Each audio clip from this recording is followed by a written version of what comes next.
अस्सलाम वालेकुम, नमस्ते। मैं ज़फ़र खान ज़ेड9 टीवी में आप सभी का इस्तकबाल करता हूँ। इस वक्त मैं मौजूद हूँ उर्दू मस्कन हाल खिलवत हैदराबाद में। आज यहाँ पर TJA के जानिब से एक बेनाल कॉन्फ्रेंस का प्रोग्राम मुनक़्क़िद किया गया है। इसमें आज के इसके प्रोग्राम के ख़ुसूसी मेहमान हरियाणा के गवर्नर बंडारू दत्ता जी रहेंगे और इसके अलावा उनके साथ दीगर मेहमान ख़ुसूसी भी यहाँ पर तशरीफ़ लाए हैं और यहाँ पर TJA के प्रेसिडेंट के अलावा उनकी तमाम टीम भी मौजूद है। इस प्रोग्राम में जर्नलिस्ट यानी कि जो लोग सोशल मीडिया से हटकर है, सोशल मीडिया एक अलग चीज़ है, उसके अलावा जो यहाँ पर जर्नलिस्ट है, जो उनके मसले मसाइल हैं, जो सीनियर जर्नलिस्ट हो या फिर जूनियर जर्नलिस्ट हो, इन मसाइल के बारे में यहाँ पर आज वो लोग कुछ बात करने वाले हैं। तो देखते हैं इस मीटिंग में किस तरह की बातचीत होती है और क्या फैसले लिए जाते हैं। तेलंगाना जर्नलिस्ट एसोसिएशन को मैं बधाई देना चाहता हूँ। उन्होंने तेलंगाना के जर्नलिस्टों की समस्याओं के बारे में और उनकी बहुत से हालत को सुधारने के लिए सरकारों को सुझाव देने के लिए उन्होंने कुछ मांग मेरे से पूछा है। मुझे लिखे देने के बाद मैं वो सरकार को भेजूँगा। लेकिन सबसे ज़्यादा ये जमहूरियत में, डेमोक्रेसी में हमारा जो जर्नलिस्ट है बहुत ही महत्वपूर्ण है। वो जो है जान को खतरे में रख के अपने कलम से जो भी सरकार की गलतियां हैं तो बताते हैं। इसलिए जर्नलिस्ट को बहुत ही स्वतंत्रता होना चाहिए। जितना स्वतंत्रता रहे और उतना सरकार को भी अच्छा है। और भ्रष्टाचार को रोक लगाने में भी बहुत से विषय बाहर लाए, जैसे बोफर जैसे बड़ी जो है स्कैंडल को सामने लाए। तो इसलिए जर्नलिस्ट को मैं चाहूँगा उनकी रक्षा होना चाहिए। उनके ऊपर जो भी हमला होता उसको भी जो है सरकार जो है कड़ी से कड़ी कार्रवाई करना चाहिए। और हमारे डेमोक्रेसी को बचाने के लिए न्यूज़ जो है बराबर न्यूज़ के रूप में बताना चाहिए, न्यूज़ व्यूज़ के रूप में नहीं रहना चाहिए। और वैसे ही सरकार के गरीबों के बहुत से जो है स्कीम्स है वो गरीबों तक पहुंचाने में कहाँ तक गया नहीं दिया, उसके बारे में भी वो लोग सरकार को बता सकते हैं और हम उनको भी सुझाव दे सकते हैं। तो इसलिए मैं उनको बधाई देता हूँ। Telangana journalist association national union of journalist India से एफिलेटेड है और national union of journalist India यह इंटरनेशनल फेडरेशन ऑफ जर्नलिस्ट से एफिलेटेड है।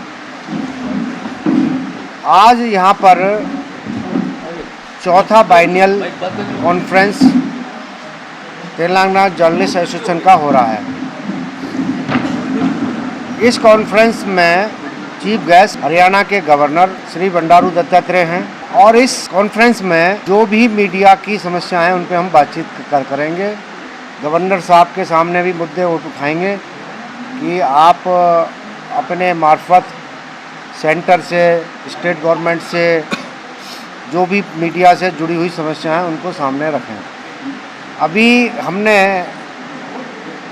फेक न्यूज़ के खिलाफ एक अभियान छेड़ा है और क्यों छेड़ा है, एक बड़ी बात यह है कि फेक न्यूज़ के कारण, जिसे हम येलो जर्नलिज्म भी बोलते हैं, हिंदी में पीत पत्रकारिता बोलते हैं, के कारण पूरे देश में जो लोग मीडिया में बड़े ईमानदारी से काम करते हैं उनकी साख को बट्टा लगता है। तो जो लोग ईमानदारी से काम करते हैं उनकी साख को बट्टा ना लगे, इसके लिए ये आवश्यक है कि फेक न्यूज़ के खिलाफ अभियान चलाएं।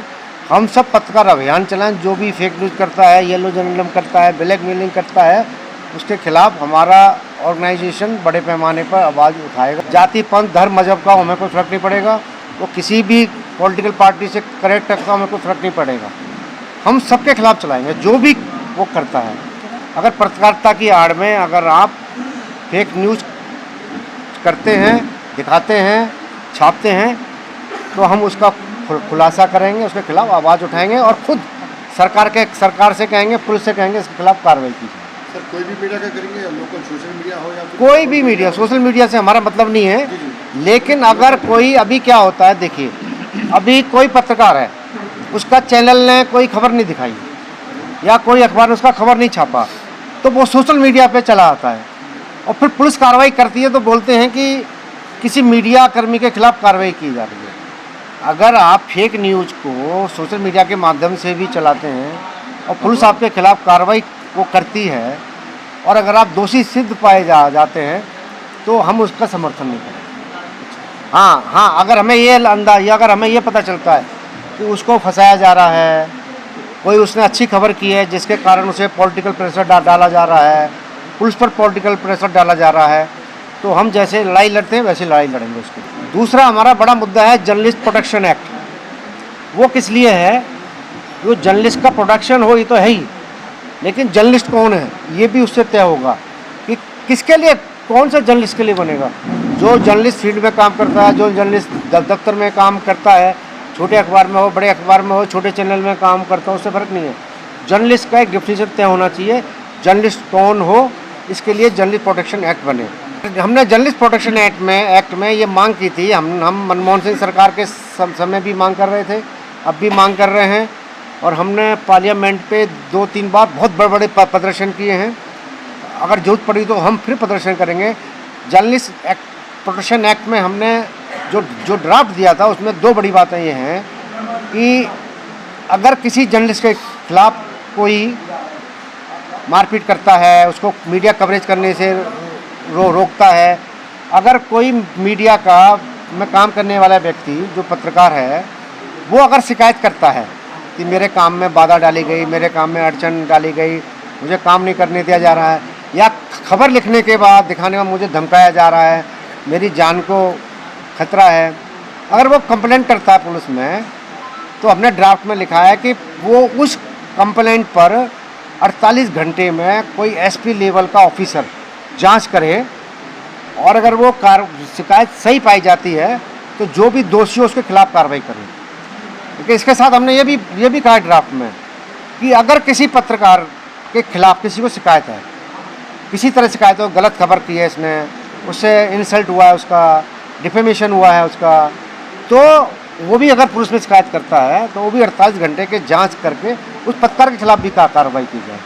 ये प्रदीप तिवारी हैं, वाइस प्रेसिडेंट हैं एनयूजे के। अभी इन्होंने, मेरा नाम रास बिहारी है, मैं प्रेसिडेंट हूँ नेशनल यूनियन जर्नलिस्ट का। 3 मुद्दे और जो है NUJI रेज कर रही है, वो अभी हम लोग प्रयास करेंगे कि महामहिम राष्ट्रपति जी से मुलाकात हो, और एक डेलीगेट्स हम लोग सब लोगों का एक वो बनाकर मिलेंगे। उसमें 3-4 मुद्दे अहम हैं। सबसे बड़ा मुद्दा है रेलवे कंसेशन, जो पत्रकारों को, अधिमान्य पत्रकारों को मिलता था, वो अभी हाल ही में बंद कर दिया गया है, उसको चालू नहीं किया गया है। तो उसका एक बड़ा मुद्दा है, उसको हम प्रयास करेंगे कि वो महामहिम के माध्यम से और ये जाए सरकार तक, और सरकार इसको फिर से चालू करे। दूसरा है कि जो बसों में, राज्य परिवहन बसों में सरकार वो देती थी, छूट देती थी, उसको बंद कर दिया गया है। गेस्ट हाउसेज में जो परमिशन था पत्रकारों को ठहरने की, वो चीज़ें बंद कर दी गई हैं। उसके अलावा कई सारे ऐसे राज्य हैं जहां जो 60 वर्ष से ऊपर लोग हो गए हैं, सीनियर जर्नलिस्ट जिनको आप कह रहे हैं, उनको पेंशन नहीं मिल रही है। तो कई सारे राज्य तो चालू कर दिए हैं, मध्य प्रदेश है, राजस्थान है, हरियाणा है, उत्तराखंड है। इस तरह के कई सारे राज्यों ने प्रयास किया, हमारे NUJI के राष्ट्रीय अध्यक्ष जी ने प्रयास किया, और सारे पदाधिकारियों ने कई बार मुख्यमंत्रियों से मिले, ज्ञापन दिया, वहाँ के राज्य के जो इकाइयाँ हैं उन लोगों ने प्रयास किया, तो उन इंस्टीट्यूटों में चालू हो गया है। लेकिन अभी भी कई सारे राज्य ऐसे हैं जहाँ जो सीनियर जर्नलिस्ट हैं उनको पेंशन योजना उनके क्षेत्र में लागू नहीं की गई है। तो उस क्षेत्र के संगठन से भी मिलकर, और हम उस क्षेत्र के मुख्यमंत्री से मुलाकात करेंगे, राष्ट्रीय अध्यक्ष जी के मार्गदर्शन में मुलाकात करेंगे, और प्रयास ये करेंगे कि पेंशन योजना भी जिन राज्यों में नहीं चालू है उन राज्यों में चालू हो जाए। तेलंगाना जर्नलिज्म एसोसिएशन की जानिब से आज जो यहाँ पर प्रेस कॉन्फ्रेंस रखी गई थी, इसमें आपने देखा कि किस तरह के इक़दाम उठाए गए हैं, किस तरह के फ़ैसले और किस तरह के जर्नलिज़म को प्रोडक्शन की यहाँ बात की गई है। जो रिपोर्टर्स हो या जो सीनियर हो या फिर जूनियर हो, इन सभी को एक प्रोडक्शन की यहाँ पर बात की गई है। इसके साथ और दीगर भी फ़ैसले लिए गए हैं, दीगर भी बातें यहाँ पर की गई हैं। तो अब ये देखना ये है कि यहाँ पर TGA यानी तेलंगाना जर्नलिज़म एसोसिएशन की जानिब से जो इक़दाम, जो फ़ैसले, जो आज मीटिंग में इसमें वादे किए गए हैं, वो कहाँ तक साथ देने के लिए साथ आते हैं। इसी तरह हैं तो हमारे चैनल Z-Now TV को YouTube पर सब्सक्राइब करें, फेसबुक, इंस्टा पर फॉलो ज़रूर करें। मेरे साथ मेरे सीनियर रिपोर्टर मोहम्मद शेख के साथ मैं सफ़र खान, Z-Now TV के लिए देखते रहिए Z-Now TV।